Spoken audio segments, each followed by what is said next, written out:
Hello, everyone, and thank you for joining us. I am Donna Lynn Hilton, producer for Goodspeed Musicals, and welcome to Greatspeed.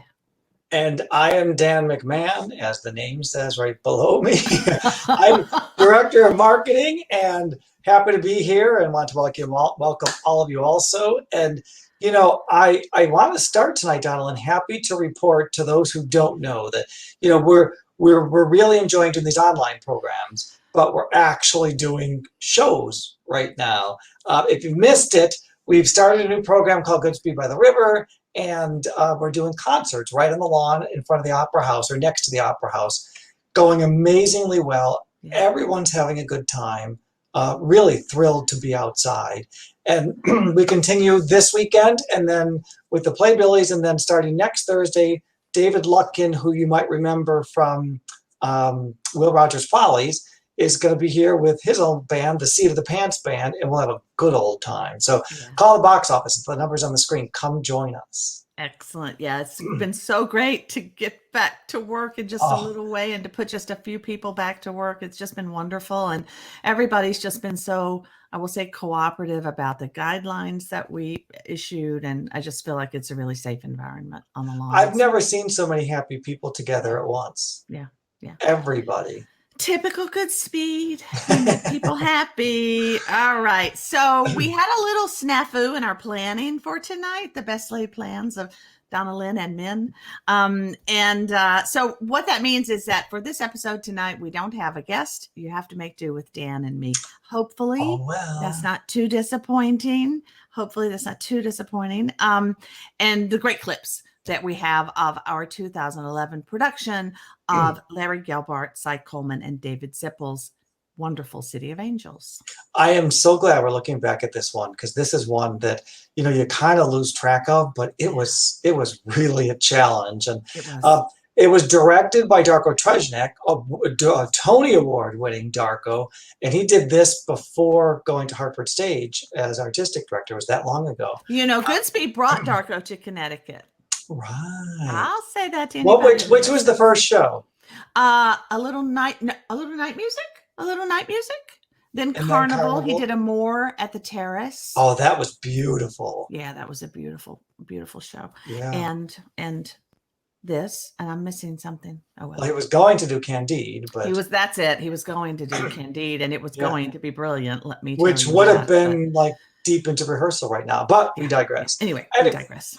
Back to City of Angels. So Darko directed, Jennifer Paulson Lee was the choreographer, David P. Gordon sets, lighting design, John Lasiter, who has done a lot of shows for us, and Tracy Christensen did the costumes, which she's worked with us a lot, and projection design by Shawn Boyle, which is a relatively new credit, isn't it? Yes. And we don't do a lot of projections at Goodspeed, some, but not a lot. And I would say that this was probably the most elaborate projection design that we had accomplished to date. And really since then, until last year's Because of Winn-Dixie, would be probably the only show that would rival that in terms of the complicity of the projection design. So I just advise you, audience, to take special note of that as we show you our B-roll clips tonight. City of Angels opened on Broadway in December 1989 and ran for a little more than 2 years. It starred two of my personal favorites, Connecticut's own James Naughton, I love him,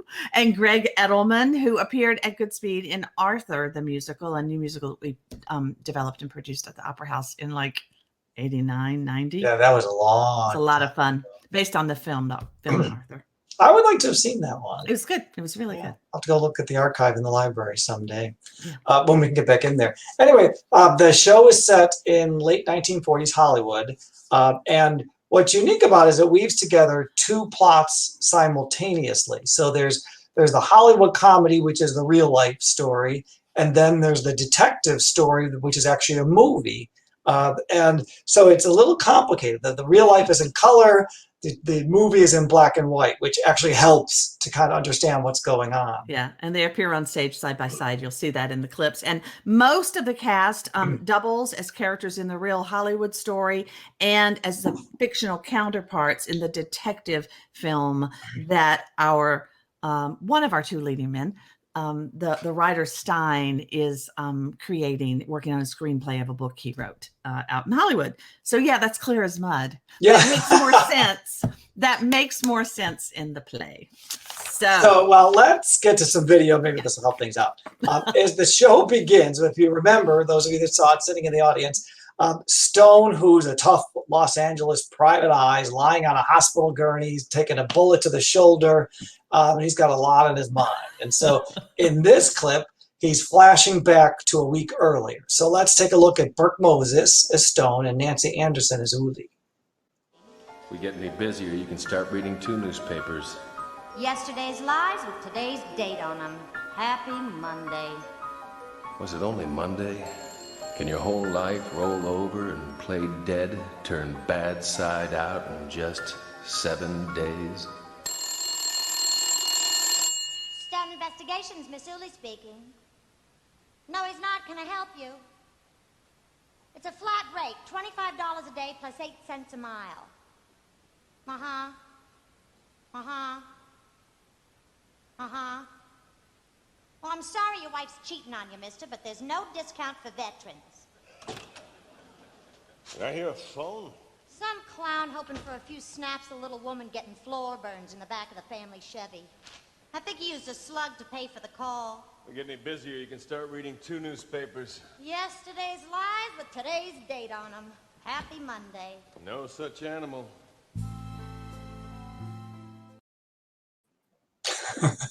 That sets the tone very well. Sets the tone well. And you can tell that it was written by somebody who knew Hollywood so well, that the book was written by Larry Gelbart, famous for MASH and tons of other stuff too. But you can tell as somebody who knew that genre so well. And knew comedy. I mean, I'm just laughing at what she's saying.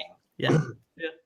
So after that, Uli ushers in a rich, beautiful woman who asks Stone to find her missing stepdaughter. And then sort of in terms of the detective story of it all, the chase is on. And pretty soon we shift back to the real world and meet Stein at his typewriter working on the screenplay of the pieces that we're seeing on stage with him. And it's his first screenplay, right? So he's a young guy all excited about this and a little naive, I'd say. I'd say so. So let's look at D.B. Bonds as Stein in Double Talk. This job is not to be believed, and I cannot believe my luck. I'm at the literary prime of my life, and I'm about to have the time of my life, unless I'm easily deceived. Nobody does intend to sugarcoat his comments, he's alright. All bark, no bite. I've always longed for a chance to be watching a book of my own on the screen. To look up and see Stone on the screen would be better than fine. Sit with my wife in a crowd as the credits are shown on the screen. In a frame all alone on the screen, it says screenplay by Stein. For making movies out of books, they say that Buddy wrote the book. I can't depend on him to give me some lip, but you can trust a guy who shoots from the hip. Out here where nothing's how it looks, it's hard to disregard a candid stand-up guy who skips the double talk and lets you know exactly what he's thinking about you. And I can beat the odds and meet his demands, though I'm a stranger in the strangest of lands. This mad adventure I've begun, it's unlike anything I know. It's gonna be a lot of work and lots of fun and pots of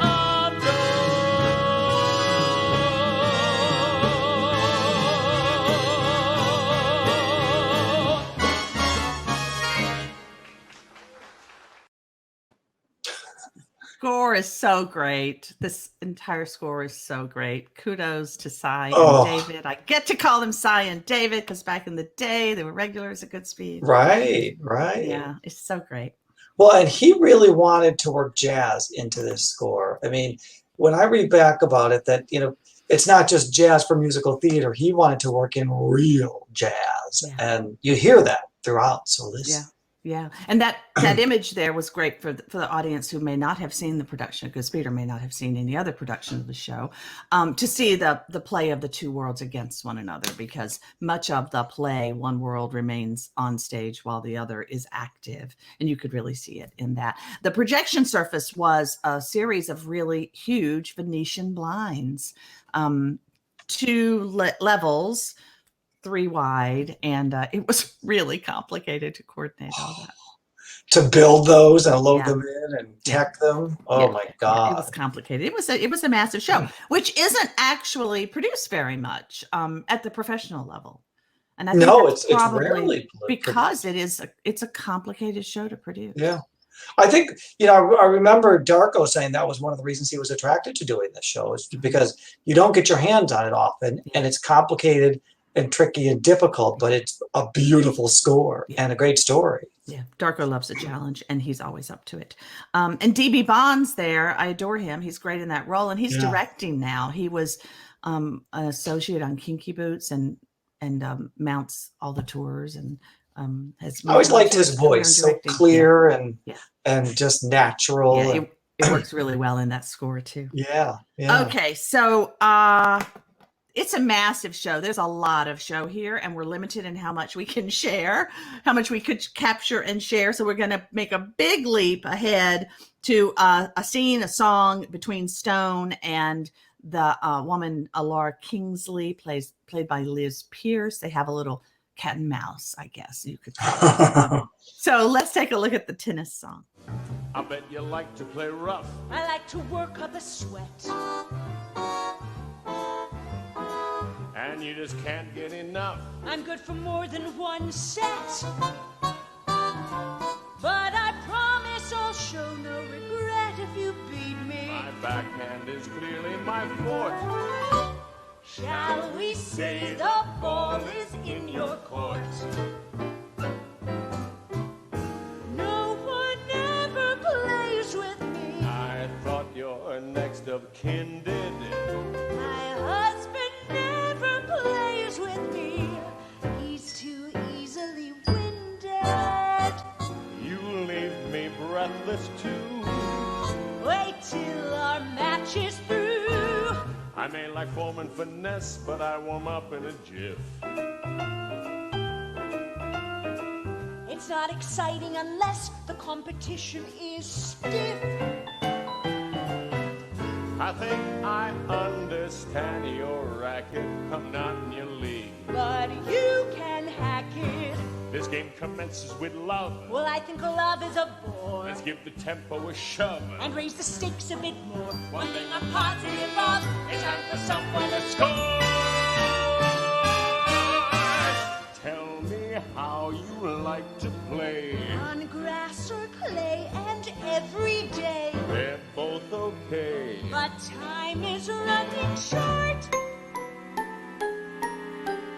Darling, let's don't dilly-dally. Ready for a rousing rally. Shall we say the ball is in your court?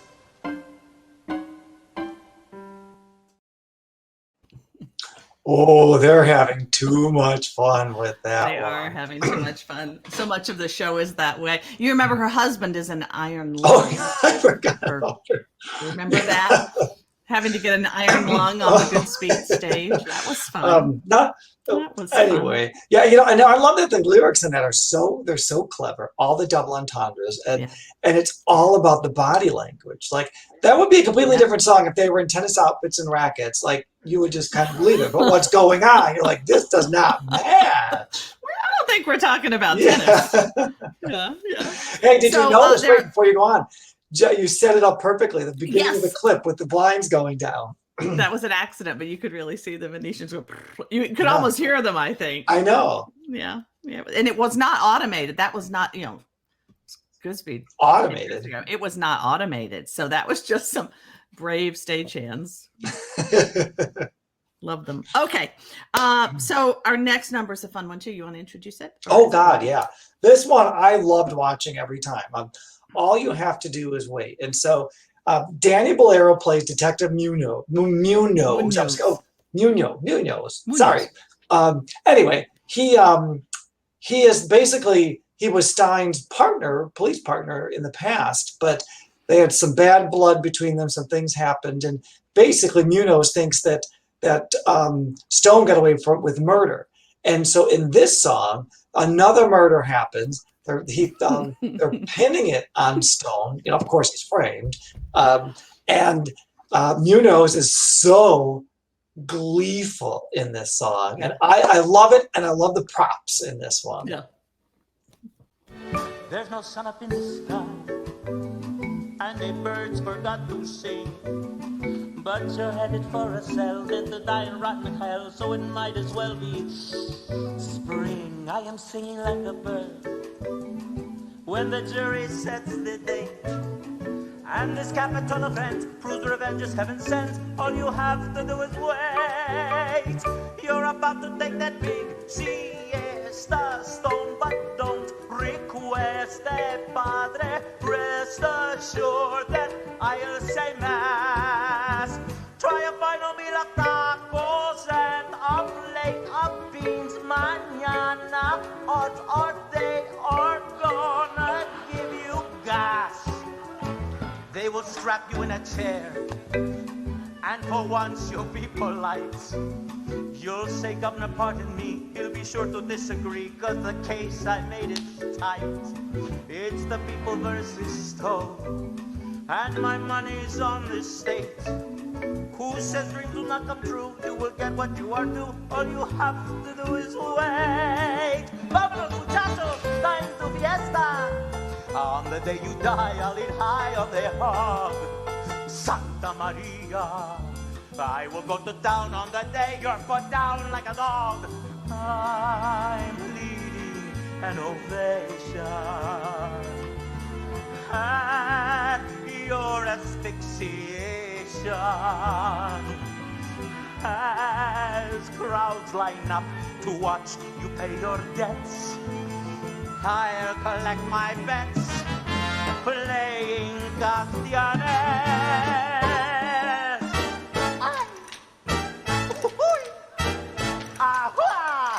As you're walking your last mile, I'll be overcome with pride. Taking pleasure in your death, and to know your final breath will be filled with cyanide. Though you never been my favorite gringo, in my native lingo, adios. The end is close. As they seal the chamber door, think of me who sealed your fate. Once the pellet hit the pail, from the instant you inhale, all you have to do is wait. Good things come to those who wait.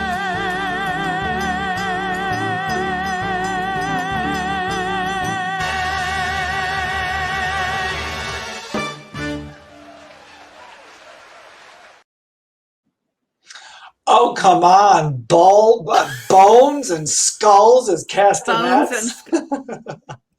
I love it. I love it. And Jennifer Paulson Lee was a choreographer, but that prop action is pure Darko. Oh, yeah. Pure Darko. That sense of humor. I love it. Yeah, absolutely. Absolutely. So we're getting toward the end of Act 1.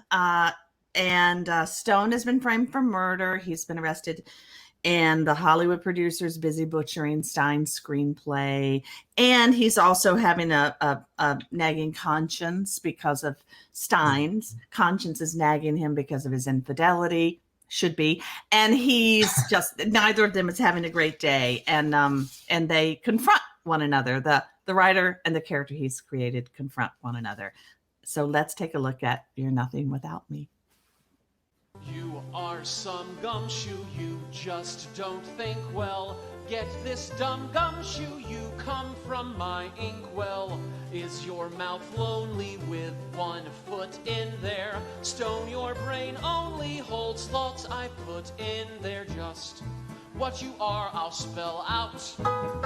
You are a novel pain, 1 speck of lint that fell out the last time that I picked my brain. You are so jealous of my track record. Tolstoy, do tell us your feeble hack record, your weak-knees brand you soft and unstable. One small thread and you fold like a card table. You drool at my adventures. Your broads in bed are bored. Go home and soak your dentures. Your pen is no match for my sword. You're nothing without me. No one, go undefined. You wouldn't exist, you'd never be missed. I tell you, you're out of my mind. A show, a blowhard, you're equal parts hot air and cold. And no one would doubt me without me. You're nothing at all. You're in my plot, I'm still your creator. I call each shot, I'm your private dictator. You are so thick, you eat, breathe, sleep fiction. I'm your meal ticket, knee deep in cheap fiction. You gloating ignoramus, you haven't any shame. Hey, I'm a famous Seamus, and most people don't know your name.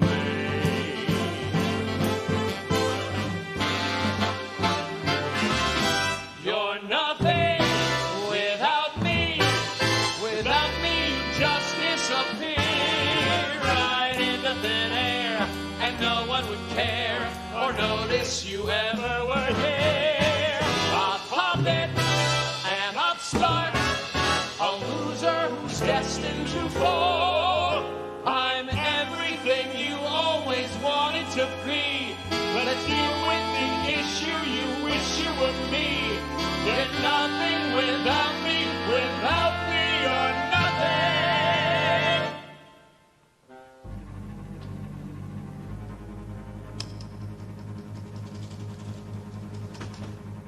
Let's go. Annie, wait! I said keep my name out of your mouth. Ooh, you bastard! Fade out.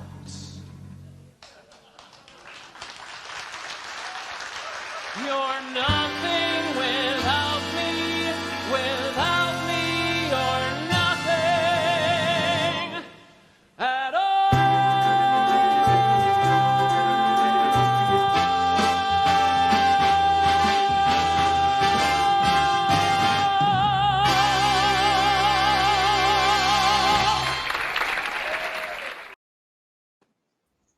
Oh, that music. You know, there are a couple people I wish I could type and fade out and they go away. And fade But that out. music, I mean, we really have It's to, great. you know, give a shout out to Michael O'Flaherty, our music director, and Dan DeLange, who did the orchestrations. Because if you didn't know better, I would think there was a 30-piece orchestra in that room. And 8 pieces. Eight Yeah. pieces. Yeah. Yeah. I mean, Yeah. God, and the brass was just like spot on. And oh, man. Mark Slater and David Kaiser, may he Yeah. rest in peace. Yeah, Yeah. yeah, beautiful stuff.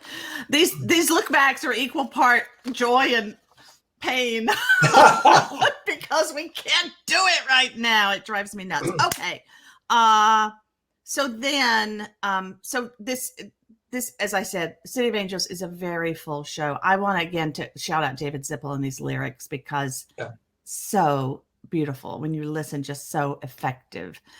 Just really, really. And smart. This is, yes. You know, it's yeah, absolutely. So this is a very big, long, full show, and we're limited in what we can share with you tonight. So without our guests, we've sort of come near the end, but we have one more clip and then we'll sign out with something special. But so we've not spent a lot of time with one important storyline that features the double of Uli, Stone's Girl Friday, the detective's Girl Friday, who we met in the very first scene clip, and Donna, the assistant to the big Hollywood producer who's creating Stein's film. Neither woman is very smart when it comes to men.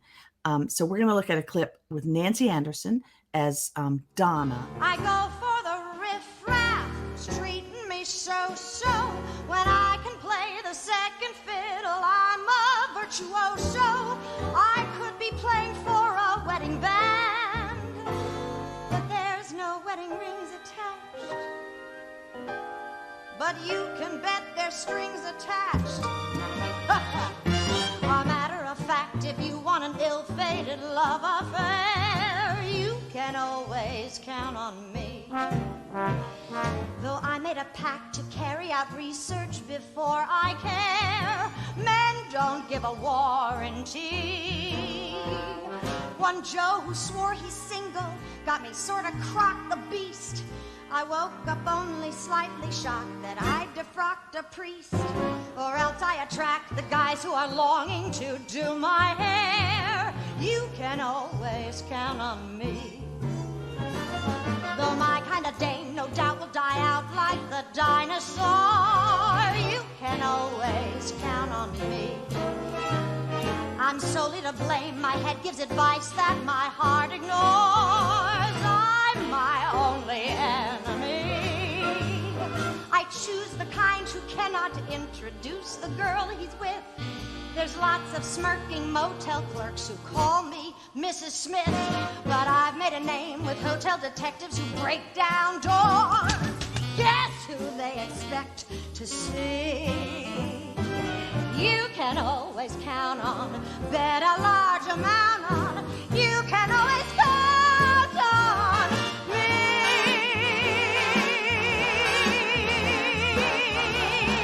Yes!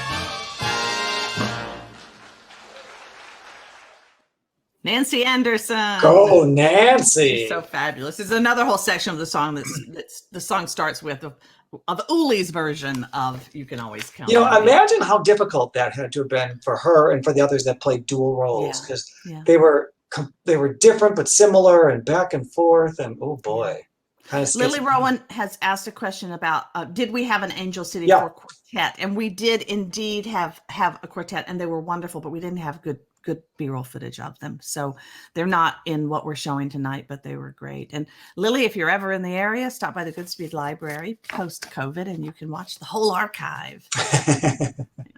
That'd be fun. Okay, let's see, what have we got coming up now? Oh yes, okay, so we've only got one more clip and we're going to go out with that tonight. But thank you to everybody who joined us for this episode of Greatspeed. It is so much fun for us to look back at the great work that is created here at the Goodspeed Opera House. And while it's heartbreaking not to be able to work right now, we know that great work like this is not going to lay fallow for long. So we'll get back to it just as soon as it is deemed safe for us to do so. Mm-hmm. In the meantime, we'll be back here Tuesday, September 17th to look back at our production of The Boyfriend, which was directed by Dame Julie Andrews. And set and costume designer for that, Tony Walton, will be our guest. What a show that was. Yeah, it was a beautiful show. It was a great process too. It was. Yeah. And as always, we thank and salute our members for your support, especially this year. We're very appreciative of that, and hope you're all enjoying this. Hope we'll see you at the lawn. And on our way out, here is the finale, the cast of City of Angels in the finale. And we hope you all have a good night. Stay safe, everybody. You did it! You did. We did. I'm nothing without you. Without you, I lack what it takes. Unless we're combined, I have a mind to blow all my chances and breaks. Without you, I'm Bupkiss, a flop who keeps dropping the ball. It's time to stop quaking, start taking the lead. And you are the singular body I need. I'm nothing without you. Without you, I'm nothing. Wait. Hollywood ending.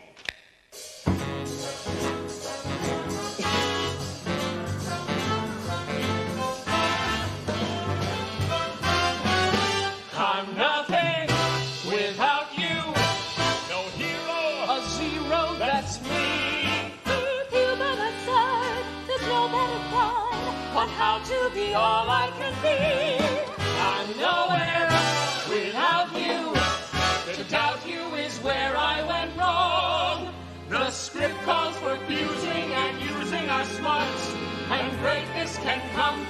sum of our parts.